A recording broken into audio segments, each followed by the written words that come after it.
crut en Dieu. Alors ils ont fait le tour de Jéricho pendant 7 jours, et leurs murs de la ville sont tombés. Rahab, la prostituée, a cru en Dieu. Alors on ne l'a pas tuée avec les ennemis de Dieu, parce qu'elle avait bien accueilli les espions israélites. Amen. Shabbat Shalom. Alors, ce matin, à l'école du sabbat, on a survolé des histoires de 2 femmes, donc Ruth et Esther. Et moi, je voulais vous inviter à visiter l'histoire de Rahab. Alors, cette histoire, elle commence bien sûr avant Rahab, parce que Moïse n'est plus là. Moïse est mort à l'âge de 120 ans, et c'est grâce à lui que les Hébreux ont pu quitter l'Égypte, qui au départ était une terre d'accueil, mais après est devenue une terre de maltraitance, une terre d'esclavage pendant plus de 300 ans. Alors, cette fuite hors d'Égypte, elle va durer pendant une quarantaine d'années, donc 40 ans de déplacement dans le désert, du nomadisme. Et voilà, ils sont enfin devant Canaan qui a été promis. Ils sont devant le Jourdain, il suffit de traverser le Jourdain et de l'autre côté, il y a Canaan. Et l'une des premières villes, c'est Jéricho. Et vous savez que cette terre, ça fait longtemps qu'ils l'attendent, parce que c'était la terre d'Abraham, et Abraham est leur ancêtre. Alors, Josué doit conquérir le pays. Cette terre n'est pas donnée. Et Josué est formé lui-même par le grand chef Moïse. Et c'est lui qui doit prendre possession donc de la terre, et c'est lui qui devra aussi installer chaque tribu. Vous les connaissez sûrement, Éphraïm, Dan, enfin voilà, on les connaît quand on est aux explos en général, on les apprend par cœur. Et en chef avisé, Josué, il va envoyer des espions. Pour ceux qui connaissent l'histoire, 40 ans auparavant à peu près, il faisait partie des 12 espions qui avaient été voir Canaan. Et sur les 12, il en était resté 2 qui avaient dit « Oui, c'est super, cette terre nous appartient ». Et 10 avaient dit « Non, non, il y a des géants, c'est dangereux. Enfin, voilà, cette terre promise, elle n'est pas si belle que ça. On a peur ». Et le peuple n'avait pas été en Canaan à ce moment-là, était resté dans le désert et avait commencé cette errance dans le désert. Alors, en chef avisé, toujours, Josué va envoyer 2 espions. Et 2 espions qui vont explorer les portes, l'entrée de Canaan. Et ces espions doivent aussi avoir des renseignements sur la ville de Jéricho, parce que c'est la première ville qui est là, dans cette entrée de Canaan. Alors, les espions quittent le campement. On ne sait pas comment ils traversent le Jourdain, parce que vous savez que quelques mois après, le Jourdain va être traversé et le Jourdain va s'ouvrir. Alors eux, on ne sait pas trop, peut-être un radeau, enfin, ce n'est pas précisé, mais ils sont de l'autre côté. Ils vont explorer les alentours et rapidement, ils vont arriver donc dans la ville de Jéricho. Et là, on nous dit qu'ils vont passer la nuit dans une maison construite sur une muraille, et on fait la connaissance de Rahab, et il nous est précisé dans le texte que Rahab est une prostituée. Alors, on peut imaginer qu'il y a un faciès, oui, qui va peut-être jouer contre eux, parce que rapidement dans la ville, on a identifié des étrangers. On a identifié des Hébreux qui sont rentrés dans la ville. Et là, il est dit donc dans le texte, des Israélites sont arrivés cette nuit dans la ville pour chercher à connaître le pays. Il faut vous imaginer qu'ils sont très nombreux de l'autre côté du Jourdain. Tout le monde sait qu'ils vont rentrer en Canaan. Tout le monde sait que ce peuple hébreu est venu pour conquérir Canaan. Et là, on est sur le qui-vive. On s'est dit, ils vont bientôt rentrer, qu'est-ce qui se passe? Il y a 2 espions. Le roi, il va envoyer, donc on avertit le roi, parce qu'il n'était pas bien sûr en train de se promener dans les rues, je pense. On va avertir le roi, et le roi va envoyer chez Rahab une délégation pour arrêter ces personnes qui se renseignent sur la ville. Tout Jéricho, comme je vous disais, sait qu'ils sont de l'autre côté du Jourdain et qu'ils se préparent pour entrer dans le pays. Alors, bon, à l'époque, on peut imaginer qu'il n'y avait pas de portable, mais bon, on avait comme ça des guets qui étaient là et qui comprenaient qu'il y avait du mouvement de l'autre côté du Jourdain, et ils sont là, ils vont nous envahir. Alors, c'est là que Rahab va rentrer en scène. Et Rahab, c'est intéressant parce que, contre toute attente, elle ne va pas chercher à dénoncer les personnes, et elle va même cacher les 2 hommes. Et ce qui est intéressant, c'est qu'elle va annoncer avec aplomb qu'ils sont partis. Et vous devriez même vous dépêcher parce que c'est la nuit, et là vous allez les perdre, hein. Donc les espions, il faut vite les rattraper. Alors, les hommes qui sont chez Rahab vont vite sortir, et Rahab, elle, comment dire ça, elle va monter maintenant sur la terrasse parce qu'elle les avait cachés sur la terrasse. Et là, on nous dit qu'on va comprendre pourquoi Rahab, cette étrangère, cette cananéenne, a caché les espions. Rahab a peur.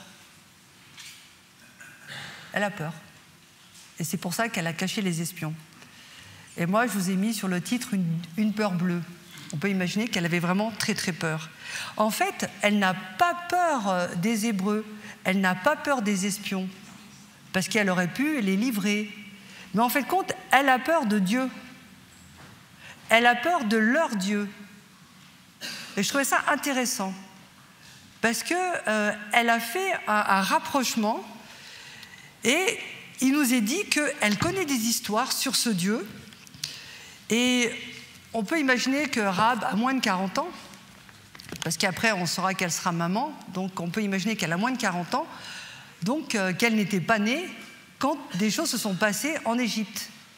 Mais les bruits circulent, les histoires se racontent.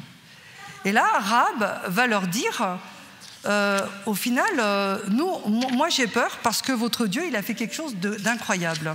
Alors, je vais vous lire ce qu'elle dit. Donc, elle leur dit, je sais que le Seigneur vous a donné ce pays. Incroyable. Donc elle est cananéenne. Elle dit, de toute façon, chez moi, c'est déjà chez vous. Parce que votre Dieu a donné ce pays. Nous avons tellement peur que tous les habitants sont découragés à cause de vous. En effet, nous avons appris ceci, le Seigneur a séché la mer des roseaux, donc la mer Rouge, devant vous quand vous êtes sortis d'Égypte. Vous imaginez que ça fait 40 ans en arrière. Donc, on a raconté dans ce pays, les Hébreux vont bientôt arriver, donc depuis 40 ans, on les attend, hein, parce qu'ils doivent venir ici, et les bruits circulent que leur Dieu est très très fort. Ensuite, vous avez tué Sihon et Og, les 2 rois amorites qui vivaient à l'est du Jourdain, et vous avez détruit tout ce qu'ils possédaient. En entendant ces nouvelles, nous avons été complètement découragés. Personne ne se sent capable de vous résister, car le Seigneur, votre Dieu, est là-haut dans le ciel et ici-bas sur la terre. Alors, Rahab dit pourquoi elle a peur, parce qu'ils sont à quelques kilomètres de là. Et je voudrais vous lire une citation maintenant, et peut-être que vous allez comprendre où je veux aller. Alors, Claire Marin, un auteur que vous connaissez peut-être, qui a écrit donc, dans un de ses livres, un livre assez récent, « Être à sa place ». Écoutez bien, je vais vous la relire 2 fois, cette citation. « Il faut parfois la violence d'une émotion pour se libérer d'un rôle assigné. » Je répète, Il faut parfois la violence d'une émotion pour se libérer d'un rôle assigné. Il faut parfois la violence d'une émotion pour se libérer d'un rôle assigné. Oui, il y a des émotions qui rompent certaines barrières, qui enclenchent des changements, qui libèrent de certaines chaînes. Et c'est ce que vit cette femme. Donc, vous savez peut-être qu'aujourd'hui, nous sommes sur le thème des émotions. Il y a des émotions qui éloignent de Dieu, des émotions très très fortes. Il y a des gens, parce qu'ils ont peur, ils vont s'éloigner de Dieu. Certains vont se rapprocher de Dieu. Il y a des gens, parce qu'ils sont en colère, vont se rapprocher de Dieu. Ou certains vont s'éloigner de Dieu. Il y a des gens qui vivent des drames, ils sont vraiment, je dirais, dans une tristesse profonde. Cette tristesse va les déplacer. Les émotions réaménagent notre intérieur. Et je vais vous donner 2 autres exemples. Est-ce que vous connaissez l'histoire des Ninivites? Jonas, le poisson, hein, celui qui a été avalé par un poisson. Et les Ninivites apprennent qu'ils vont être détruits. Et vous savez qu'en fait, ils sont tous terrorisés, mais la parole de Jonas, elle est claire, elle dit encore 40 jours et Ninive sera détruite. Alors c'est incroyable parce que c'est une parole qui condamne, mais eux, avec cette parole, ils vont trouver une libération parce qu'ils ont trop peur. Ils ont énormément peur. Mais ils n'ont pas peur de Jonas, ils ont peur de Dieu. Et cette peur réaménage leur intérieur. Cette peur les déplace. J'étais ici avec ma peur, je ne vais pas là, mais je vais ici. Ma peur me déplace. Et vous savez que dans cette histoire, ils ont tellement peur qu'ils vont tous se repentir. C'est la peur qui déplace, qui réaménage, pas n'importe quelle peur. C'est une émotion très très forte. C'est une émotion violente à ce moment-là.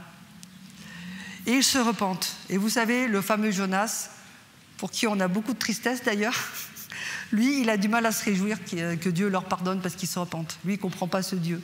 Il dit, je savais que tu étais trop bon. Alors, il y en a un qui est plein de tristesse, et les autres, parce qu'ils étaient pleins de peur, mais une peur pour Dieu, eh ben, ils vont se déplacer dans leur cœur. Après, peut-être que vous connaissez cette histoire du geôlier. On est à Philippe, et il y a Paul et Silas qui sont en prison. Et en fait, Dieu vient délivrer Paul et Silas, et en fin de compte, les autres prisonniers aussi. La porte est grande ouverte, et le geôlier, quand il voit ça, il est dit qu'il tremble de peur, et il veut même se suicider. Et là, qu'est-ce qu'il va faire? La voix de Paul va résonner, « Ne te fais pas de mal, nous sommes là ». Cette parole arrête son mouvement. Il se convertit, toute sa famille le suivra sur ce chemin nouveau. Donc, il y a des peurs qui déplacent. Il faut parfois la violence d'une émotion pour se libérer de certaines chaînes, pour être remué intérieurement, pour peut-être faire volte-face ou changer de direction.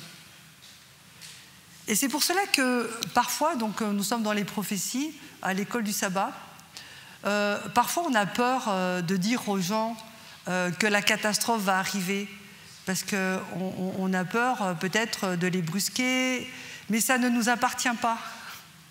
Ça ne nous appartient pas. Nous avons à transmettre un message. Alors peut-être que ça va dépendre comment nous le transmettons. Mais je crois qu'on ne doit pas avoir peur, en tout cas être dans la retenue, si la personne, elle rentre dans une peur. Parce que ça sera son chemin personnel. Et comme on le voit dans la Bible, il y a des peurs qui réaménagent notre position. Et là, moi, je parle des peurs, donc, par rapport à notre Seigneur, par rapport à Dieu. Et c'est ce qui se passe pour Rahab. Donc, cette peur va la déplacer au plus profond de son être. Et l'émotion, qui est la peur ici, devient clé pour un autre avenir, devient une clé pour un avenir possible. Et ce qui est intéressant, c'est que Rahab a peur, cette peur la déplace, mais maintenant elle va oser. Elle va oser une demande. Incroyable quand même. Cette femme a peur, et parce qu'elle a peur, elle va oser s'adresser aux espions et de leur demander quelque chose. Alors, une petite parenthèse. Est-ce que vous connaissez le mot sérendipité? Non? Donc c'est un mot que vous devriez connaître, que je vous invite à connaître. Donc en physique, c'est quand on a découvert quelque chose par hasard. D'accord?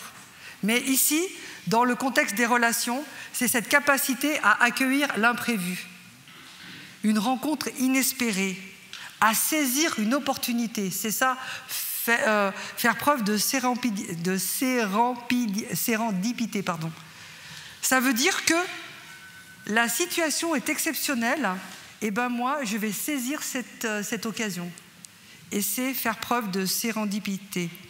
Alors, Rahab devient audacieuse pour rester en vie, pour échapper à la mort. C'est alors qu'elle ouvre une porte. Alors, elle ouvre une porte inédite. Elle leur dit, je ne vous ai pas dénoncé, donc on fait un deal, vous devez me donner quelque chose. Elle veut un pacte, Rahab. Et non seulement elle veut un pacte, mais aussi pour ses proches. Et elle sait que le Dieu des espions, il est puissant. Donc de toute manière, elle n'a rien à perdre. Elle va faire un marché. Elle sait que Jéricho va perdre, donc elle risque le tout pour le tout. Elle sait que donc Dieu donnera la victoire sur sa ville et elle veut faire partie du bon côté. Alors là, je vais me permettre de faire quelque chose. Je reviens. Je vais prendre mon portable. Et... Allô? Josué? On a un problème. On a un gros problème. Parce que dans Deutéronome, dans la loi de Moïse, au chapitre 7, il est dit que vous ne devez pas faire des alliances avec les Hittites, les Gigarchites, les Amorites, les Périzites, les Hivites, les Jébusites et les Cananéens. Josué, on a un problème. Parce que là, on n'est même pas encore rentré qu'on est en train de discuter avec une Cananéenne. Et en plus, dans le texte, il est dit qu'il est hors de question de faire une alliance maritale. Alors, Josué, on fait quoi? Parce que là, la Cananéenne, elle veut passer une alliance avec nous. Et c'est interdit. Allez voir dans le Deutéronome 7, c'est interdit. Qu'est-ce qu'on fait, Josué? C'est une vraie question. La loi de Moïse, Moïse l'a donnée avant de mourir. Et c'est comme ça qu'on va envahir Canaan. Alors, sur le papier, dans la Bible, l'ordre est clair. Pas d'accord avec l'ennemi. Est-ce que vous le saviez, ça? On l'avait oublié. Pas d'accord avec l'ennemi. On est à peine rentré en Canaan qu'on est déjà en train de faire des petites choses. Mais le problème, c'est qui sont les espions pour prendre une décision aussi. Mais bon, alors les espions, ils sont devant ce problématique. C'est qu'une femme les a sauvés et cette femme maintenant, elle veut être sauvée. Et en plus, elle confesse que ce Dieu qu'ils servent, c'est le Dieu vivant, c'est le Dieu supérieur et c'est celui qui donne la vie. Alors, les espions vont faire un choix. Et ils vont donner leur parole. Donc on est vraiment dans un monde de la parole. Les 2 espions, ce sont de simples exécutants. Ce sont de simples espions. Ils n'ont pas normalement le pouvoir de prendre de décision. Ils sont là pour se renseigner, pour regarder ce qui se passe, et ils doivent rentrer au camp et donner un peu les informations. J'ai envie de vous dire, pour prendre une expression d'aujourd'hui, ils sont en roue libre. Parce qu'il n'y a pas le portable. Il n'y a pas le portable. Donc on est chez Rahab, et elle demande une réponse rapidement. Alors, on comprend que les espions vont écorcher la loi de Moïse. Ils ont un courage, comme Rahab, d'écorcher la loi de Moïse. Et ils vont prendre un chemin interdit. Interdire. Inter, c'est au milieu. Il y a la loi, on va prendre un chemin au milieu. Ils vont prendre un chemin interdit, entre les dires. Voyez? Moi, je vous propose ce jeu de mots. Alors, comme il n'y a pas de téléphone, comme la loi, elle est claire, mais eux, ils sont devant une femme qui demande la vie, ils vont prendre une décision. Alors, bien sûr, il y a un 3e chemin. C'est le interdit, au milieu. D'accord? J'ai envie de vous dire que la loi s'est inclinée ici devant le principe d'amour, devant le principe de conversion, devant le principe de changement radical de la pensée. Ça vous plaît? On peut dire ça comme ça. Et nous dirons aujourd'hui, avec le Nouveau Testament, ils se sont laissés inspirer. D'accord? Ils ont une intime conviction. Et d'un commun accord, tous les 2 espions, acceptent le pacte de Rahab. Mais ils vont y mettre quand même quelques conditions. Alors moi, je voudrais que vous compreniez bien la situation. C'est qu'on n'a pas le droit de faire alliance avec cette femme. Et on n'est même pas rentré qu'on fait déjà alliance. Vous voyez, donc c'est incroyable quand même. Et moi, ça m'interroge sur ce Dieu, sur le Dieu que nous avons. Notre Dieu ne se laisse pas enfermer dans un cadre. Dans les interdits, il y a du dire, il y a un chemin. Mais attention, il y a un cadre, c'est-à-dire que cette femme, elle professe Dieu. Elle dit que ce Dieu est vivant et qu'elle veut être dans ce camp. Ça vous fait réfléchir, je vois. Ça vous fait réfléchir. Je trouve que c'est très bien. Parce que ça veut dire que ça ouvre d'autres possibilités. Après, moi, je voudrais vous faire des propositions. Alors, maintenant, la parole des espions doivent mettre une parole forte, une parole qui a du poids. On ne peut pas être dans l'interdire, au milieu, comme ça, à la légère. Si on rentre dans ce chemin, c'est parce qu'on a une parole de poids. On ne peut pas dire, oui, bon, c'est écrit comme ça, mais moi je dis comme ça. Non, non. C'est que si moi je me permets d'être au milieu, d'être dans cet interdire, c'est parce que j'ai une parole de poids. Et parce que j'ai pesé ce que tu m'as dit, j'ai pesé ta conversion. Alors que moi, je suis qu'un petit espion. Je ne suis même pas un chef. Je suis là en train de regarder ce qui se passe de l'autre côté. Alors, Rahab aura la vie sauve lors de l'attaque et elle devra mettre un cordon rouge. D'accord? À sa fenêtre et rassembler sous son toit tout ce qu'elle aime et tous seront épargnés. Donc, on reste dans un cadre quand même. On ne va pas sauver toute la ville, on ne va pas faire alliance avec toute la ville parce que les commandements sont là. On est avec Rahab, cette femme qui a une foi extraordinaire et qui va sûrement transmettre sa foi à quelques personnes. Et là, le contrat, c'est les personnes qui seront dans ta maison seront sauvées. L'appartement de Rahab deviendra un lieu sanctuarisé, un lieu protégé, un espace préservé. C'est incroyable quand même.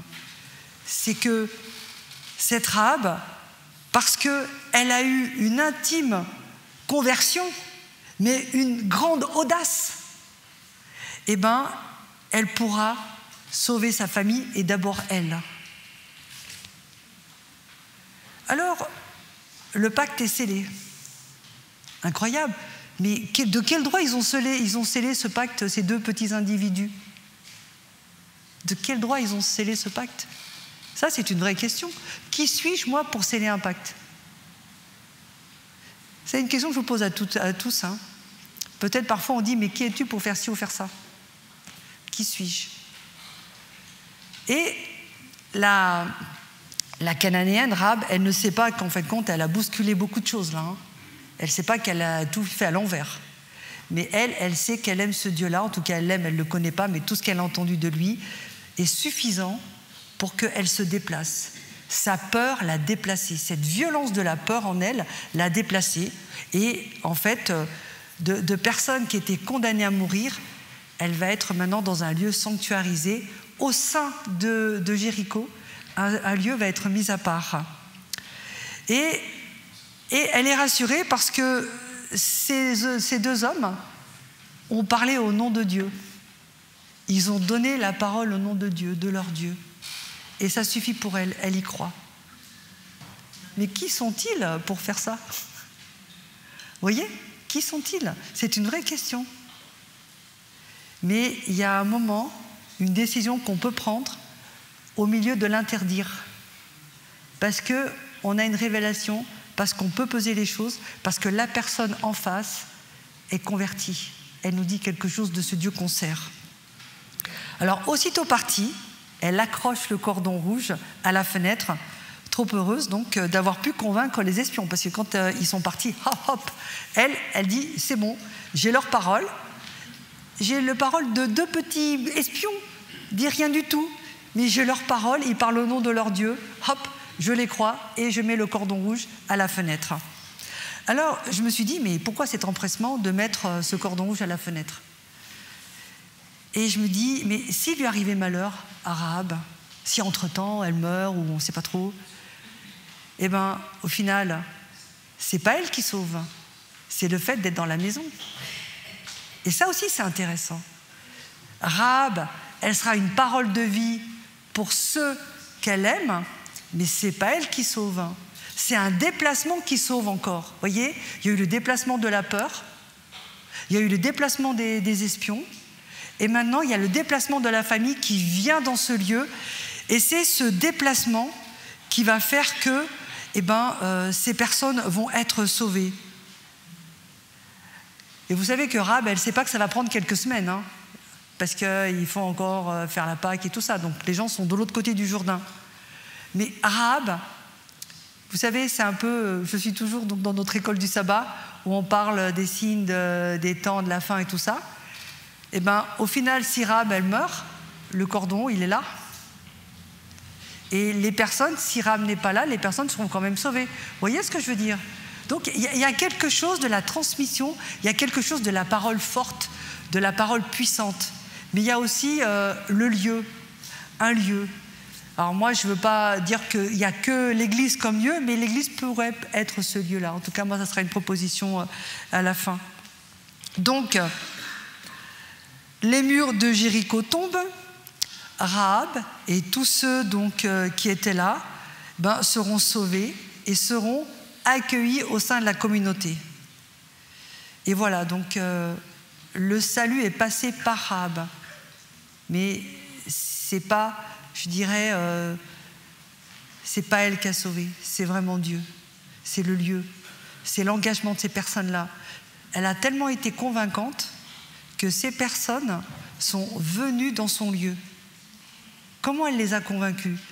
Moi, je pense qu'elle avait tellement peur au départ qu'après, voilà quoi. Hein. Elle a su dire les choses, comment les dire, on ne sait pas trop. Alors, sa parole a créé un déplacement pour les espions et un déplacement pour les siens. Alors moi, je vous pose la question, est-ce que vous avez des paroles fortes, vous aussi, qui peuvent créer des déplacements? Ça serait extraordinaire quand même, hein, d'avoir ce genre de paroles qui créent des déplacements. Et pour moi, on peut créer des déplacements quand on est dans l'intime conviction, quand on est profondément convaincu. Ici, c'est une question de vie ou de mort, donc on est convaincu. Mais voilà, donc quelle est votre intime conviction qui pourra créer des déplacements chez les autres? C'est une question que je vous pose ce matin. Et on va voir dans Josué 6, où il est dit « Allez dans la maison de Rahab, la prostituée, faites-la sortir avec toute sa famille selon le serment que vous lui avez fait. » Et les 2 espions vont chez elle et ils ramènent Rahab, ses parents, ses frères et sœurs et toutes les autres personnes de sa famille. Le serment. En fait, compte, Josué, il check. C'est moi le grand chef, mais sur le terrain, tu es parti et tu as parlé au nom de toute la communauté. Et moi, je check ça. Vous vous rendez compte, ce chef? Vous vous rendez compte, ce chef? Le discernement qu'il a? Parce qu'on n'a pas fini. Parce qu'on sait que Rahab va se marier avec quelqu'un de la communauté. Donc là, la loi de Moïse, la loi de Moïse, quand même. Et vous savez, c'était pas que les 10 commandements. La loi de Moïse, c'était complexe. Mais on est à peine rentré en Canaan qu'on a tout écorché. On a sauvé des Cananéens, on a fait un mariage, c'est la totale. Et c'était vraiment le commandement, disait, pas de mariage avec ces gens-là, pas d'alliance. Et Josué, il check ça. Josué dit, vous avez fait un serment. C'est en notre nom à tous. Et on vous suit. Et on accueille ces gens-là. Et vous savez très bien que on verra donc dans Matthieu, dans son évangile, il dira que Rahab va se marier avec Salma, un hébreu, et que Rahab deviendra une aïeule, un ancêtre de David, et par conséquent, Rahab fait partie de la lignée de Jésus. Vous imaginez ça? On n'est même pas rentré en Canaan, qu'on a déjà fait alliance, et puis voilà, on est projeté dans une prophétie. Incroyable. Moi, je trouve que, j'espère que sur vous souffle un vent de liberté.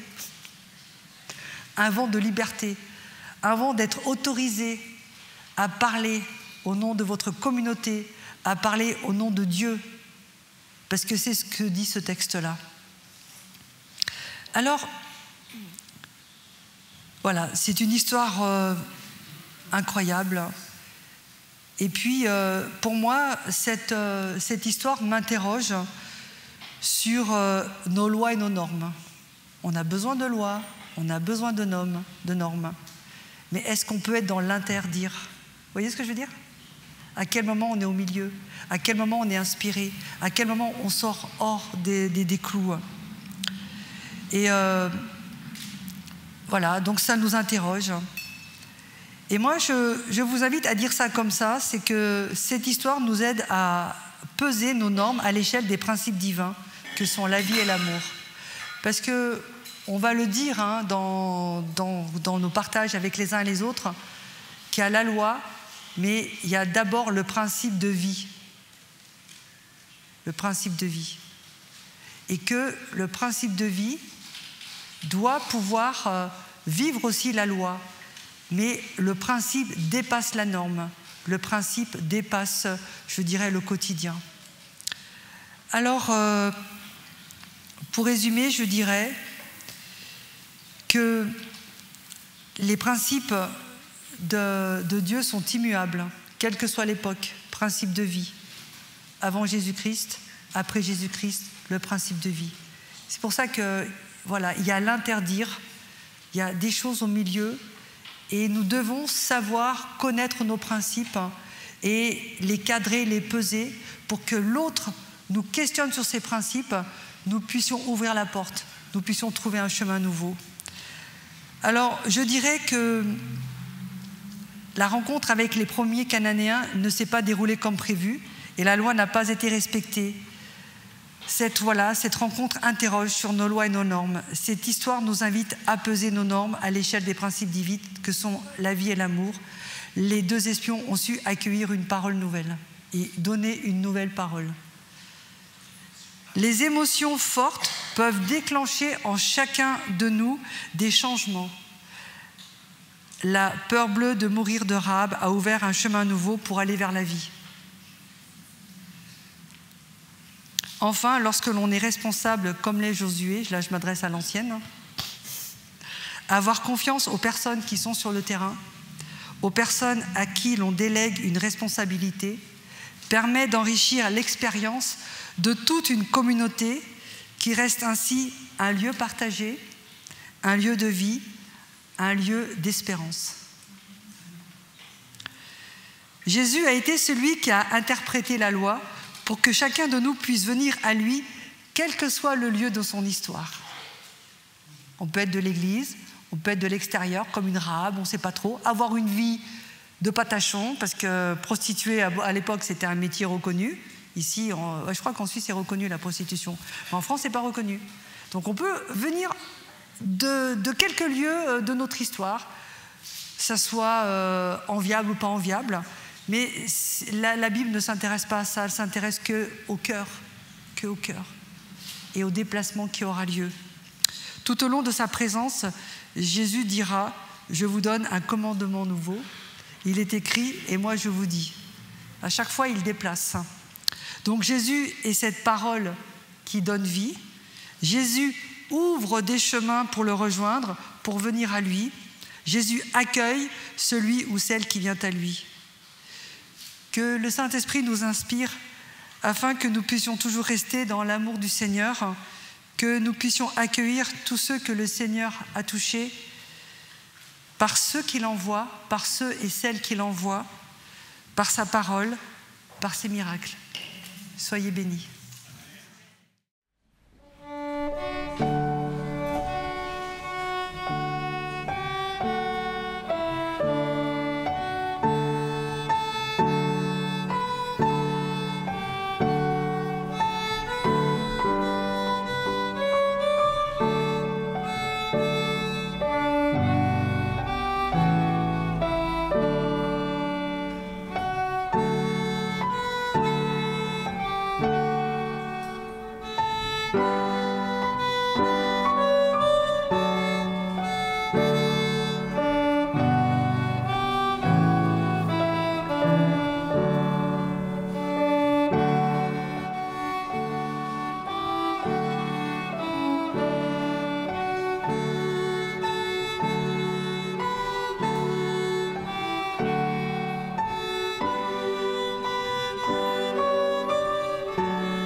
Nous allons prier ensemble.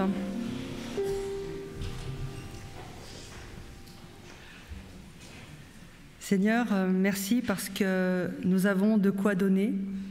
Merci parce que nous sommes dans un pays libre et que nous pouvons prendre soin d'un bâtiment où tu nous invites à te célébrer.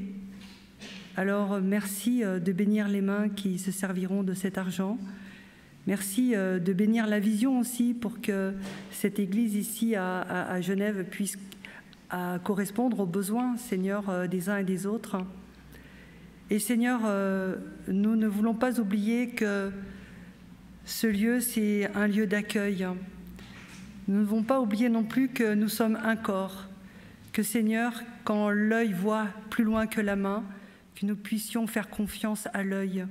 Quand l'oreille entend quelque chose, Seigneur, que nous puissions faire confiance à l'oreille, Quand la main veut se saisir de quelque chose, Seigneur, que nous puissions lui faire confiance. Quand les pieds veulent partir par ici ou par là, que nous puissions, Seigneur, avoir le discernement et faire confiance. Merci, Seigneur, parce que tu nous invites à ce projet d'amour tous ensemble et à te laisser au milieu de chacun de nous, à nous inspirer, à nous embarquer dans cette belle aventure qu'est l'amour, cette belle aventure aussi du témoignage. Merci, Seigneur, parce que tu es grand, parce que tu es immense. Seigneur, tu es immense, mais tu es aussi si près de nous. Nous ne comprenons pas ce miracle. Alors nous voulons simplement incliner nos cœurs devant ta majesté. Au nom de Jésus. Amen. Et c'est ta main qui a fermi nos pas.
Recevons la bénédiction du Seigneur.